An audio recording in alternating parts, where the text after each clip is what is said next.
नमस्कार दोस्तों, स्वागत है आपका एक बार फिर से हमारे चैनल हनुमान भक्ति सागर पर, जहां मैं आपको हनुमान जी महाराज से जुड़ी बहुत ही अद्भुत तथा रोचक कहानियां सुनाती हूं। यह कहानियां आपके जीवन के लिए बहुत ही लाभदायक तथा ज्ञानवर्धक होती हैं। इन कहानियों को सुनने के बाद आपके मन में हो रही परेशानियों, चिंताओं इत्यादि सभी समस्याओं का समाधान आपको प्राप्त होता है। तो आइए शुरू करते हैं आज की कहानी। इससे पहले कि आप इस कहानी में खो जाएं, हमारे चैनल हनुमान भक्ति सागर को सब्सक्राइब तथा वीडियो को लाइक, कमेंट, शेयर ज़रूर करें ताकि आने वाली न्यू वीडियो की नोटिफिकेशन आपको सबसे पहले प्राप्त हो जाए। आइए शुरू करते हैं। जय गुरुदेव। रूप भ्रम। संकट मोचन हनुमान मंदिर लखनऊ में 26 जनवरी 83 के दिन प्रतिष्ठा दिवस समारोह मनाया जा रहा था। सायंकाल लगभग 3 बजे श्रीमती शांता पांडे भावपूर्वक वहीं गुरु स्थिति गा रही थी, जिसे वह बहुधा महाराज को सुनाया करती थी। उनके पास बैठे थे उनके पति श्री ललित मोहन पांडे, कैंची आश्रम के मैनेजर श्री विनोद चंद्र जोशी, मंदिर ट्रस्ट के सचिव श्री भूषण चंद्र जोशी, अवकाश प्राप्त आईजी कारगर ट्रस्ट के अध्यक्ष श्री केसर सिंह भी और उनके प्रतिष्ठित व्यक्ति जो इस अवसर पर वहां उपस्थित हुए थे। इतने में उस मंदिर में एक सुसंगठित शरीर के लंबे साधु ने प्रवेश किया। उन्होंने पहले हनुमान विग्रह के आगे नमन किया और पुजारी के सम्मुख कुछ नोट निकालकर भेंट पात्र में डाले।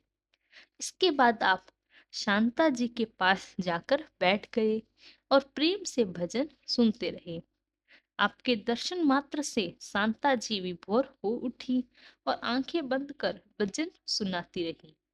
आप बताती हैं, आपको मन में भय होने लगा था कि कहीं भाव आवेश में आप बेहोश न हो जाएं। उन्हें ऐसी अनुभूति हो रही थी कि इस साधु के वेश में बाबा नीम करोली स्वयं पधारे हैं। उपस्थित लोगों ने आपके पतिदेव केसर सिंह, भूषण जी और विनोद जी को भी बाबा की उपस्थिति का आभास होने लगा, पर साधु की बिना आकृति देखकर सभी भ्रमित रहे। भजन समाप्त होते ही साधु उठकर चला गया। केसर सिंह कुछ उनसे कहने आगे बढ़े ही थे, पर संकोचवश कुछ कह नहीं पाए। बाबा तुरंत एक रिक्शा में बैठकर चला गया। साधु के जाने के बाद उनके विषय में चर्चा होने लगी। तब ज्ञात हुआ कि उपयुक्त 4 व्यक्तियों के अतिरिक्त वहां उपस्थित किसी भी व्यक्ति ने उन्हें नहीं देखा। वह किसी को दिखाई ही नहीं दिए। यहाँ तक कि पुजारी ने भी उन्हें नहीं देखा।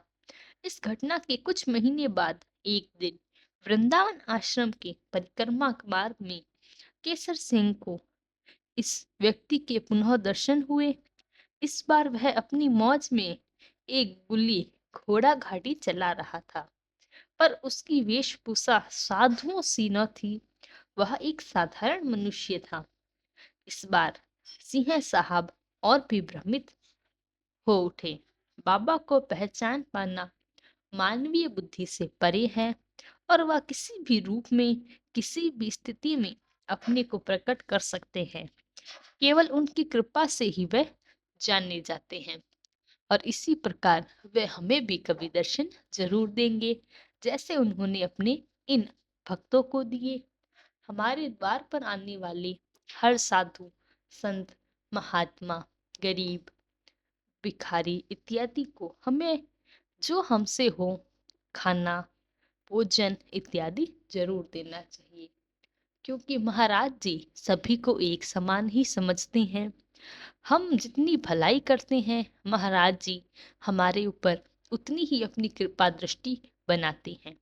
हमें ऐसे ही भले कार्य करने चाहिए, जिससे महाराज जी हम पर दया करें और हमारी बाधाओं तथा हमारी इच्छाओं को पूर्ण करें।